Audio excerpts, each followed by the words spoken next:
Good afternoon friends, কেমন আছো তোমরা সকলে? আশা করছি সবাই খুব ভালো আছো।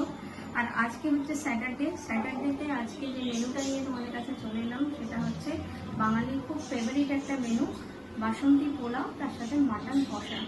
বাসন্তী পোলাও মাটন কষার সাথে আরও কিছু হয়েছে, কিন্তু এইটা স্পেশাল আজকের অ্যাট্রাকশন বলতে পারো, বাসন্তী পোলাও আর মাটন কষা। এই খাবারটা কিভাবে বানালাম, কতটা ইজিভাবে বানালাম, আর পোলাওটা আমি বানালাম না অন্য কেউ বানালো, সেগুলো একটুখানি সবাই তোমরা পুরো ভিডিওটা স্কিপ না করে দেখে নাও। দেখে নিলে বুঝতে পারবে। যদি ভালো লাগে ভিডিওটা অবশ্যই লাইক করো, কমেন্ট করো, শেয়ার করো, চ্যানেলটাকে সাবস্ক্রাইব করতে একদম ভুলে যেও না। ভালো থেকো, সুস্থ থেকো, দেখা হচ্ছে খুব তাড়াতাড়ি একটা নতুন ভিডিওতে। ততক্ষণের জন্য টাটা, বাই। বাড়িতে আজকে একটুখানি বাসন্তী পোলাও বানাবো, তাই সকালবেলা পোলাওয়ের চালগুলোকে ধুয়ে পরিষ্কার করে শুকনো করতে দিয়েছিলাম। এখন শুকনো হয়ে গেছে, চালগুলোকে এবারে কিছু মশলা দিয়ে মাখিয়ে রাখবো, তারপরে মানে অনেক ঘন্টা দুয়েক ম্যারিনেশনের মতো করে রেখে দেবো, তারপরে বানাবো হবে বাসন্তী পোলাও। এবার এতে আমি দেব প্রথমে ঘি,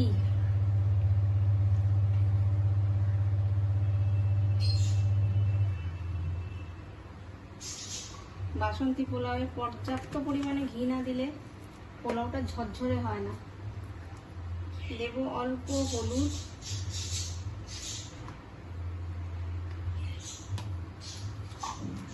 একটু টক দই,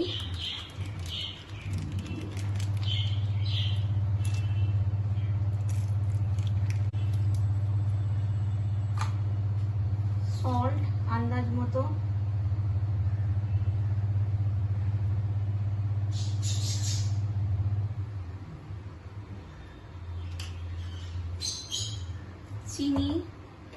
চিনির পরিমাণটা বাসন্তী পোলাও জানোই একটু বেশি হয়, মিষ্টি মিষ্টি হয়। চিনি, গরম মশলা পাউডার,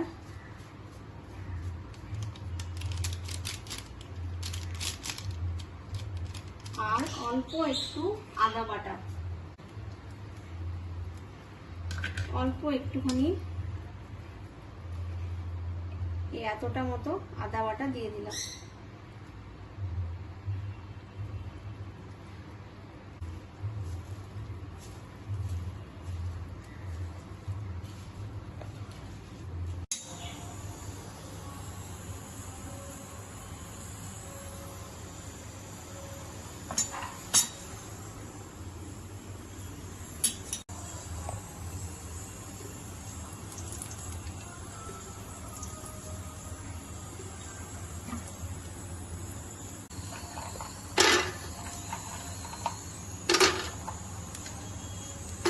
শিল্পী ভেজে নিচ্ছে কাজু আর কিশমিশটা ঘিতে, তারপরে বানাবে। কারণ আমি বানাতে জানি না পোলাও, আমার পোলাও শুধু চাল রেডি করে রাখা।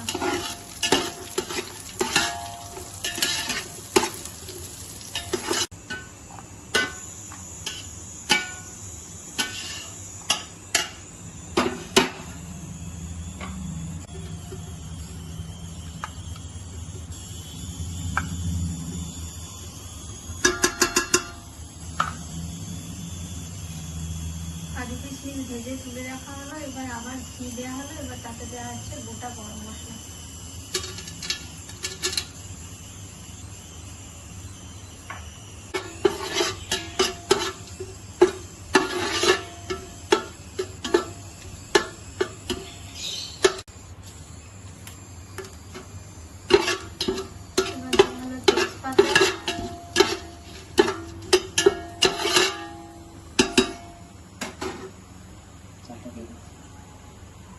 এবার চাল তুলে দিচ্ছি।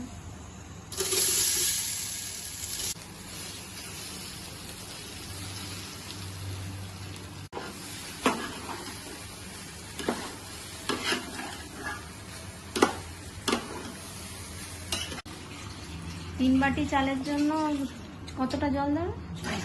6 বাটি জল। আমি এই ভয়তেই পোলাও রান্না করি না, আমি জলের আন্দাজ করতে পারবো না, আর এই চালকে হ্যান্ডেল করা আমার ক্ষমতার বাইরে। শিল্পী এখন এই জলটা গরম করবে, করে ওতে মেশাবে। এই চালের মধ্যে 3 বাটি চাল আছে ভর্তি ভর্তি, যে বাটিতে করে জল ভরছে এই বাটিরই 6 বাটি জল গরম করে এতে মেশাবেন।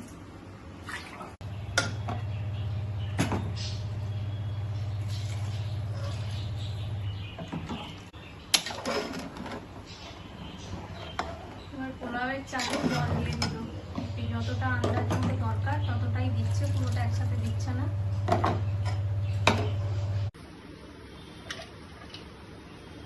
হ্যাঁ, এবার কাজু কিশমিশ দিয়ে দিচ্ছে।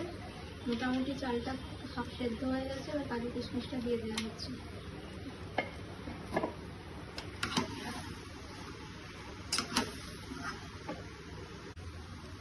পোলাও পুরোপুরি রেডি, এবার এটাকে নামিয়ে দেওয়া হবে।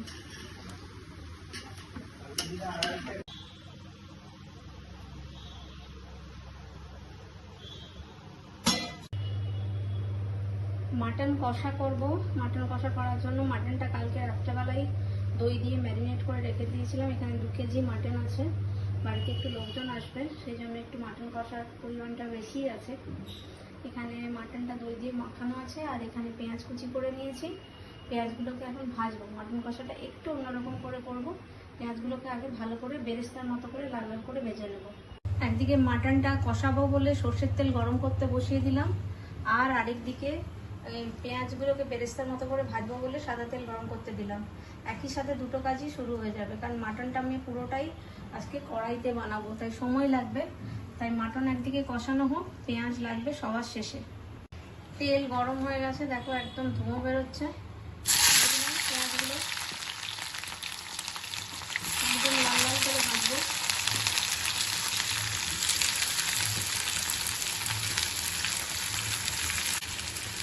ভাজা হতে থাক।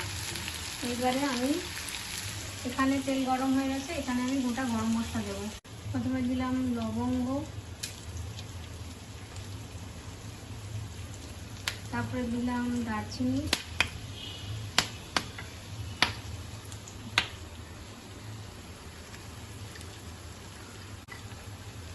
গোটা গোলমরিচ আর ছোট এলাচ।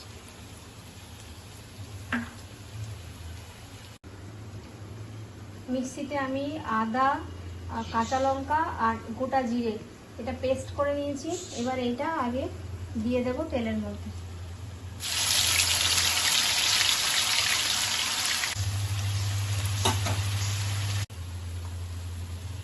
এবার আমি হলুদ গুঁড়ো দিয়ে দিচ্ছি, আর দেব কাশ্মীরি লঙ্কার গুঁড়ো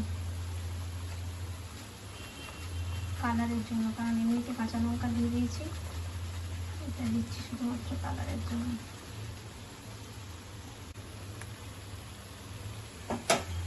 এদিকে পেঁয়াজগুলো লাল লাল করে ভাজা হচ্ছে।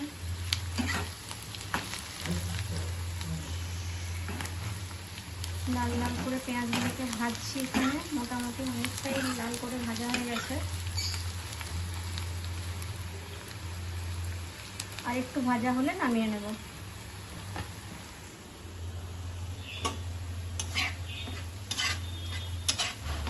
এদিকে আদার কাঁচা গন্ধটা চলে গেলে মাংসটা তুলে দেবো।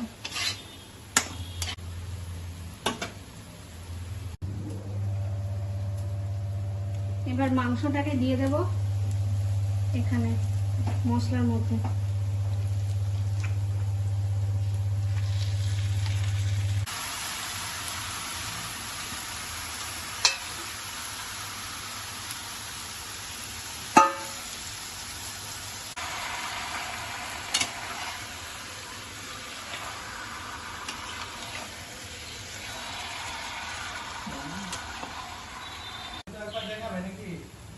পেঁয়াজগুলো ভাজা হয়ে গেছে, পেঁয়াজগুলোকে এবার আমি তুলে নেব আস্তে আস্তে।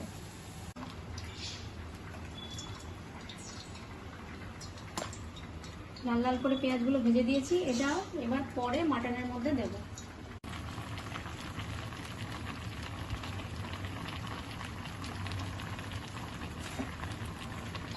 মাংসটার মধ্যে সল্ট দিয়ে দিয়েছি, সল্টটা দেখাতে তোমাদের ভুলে গেলাম।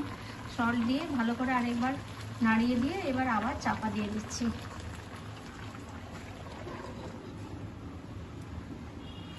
মাংসটা একটু দেখে নেব, মাংস থেকে মোটামুটি তেল বেরিয়ে গেছে। দেখো,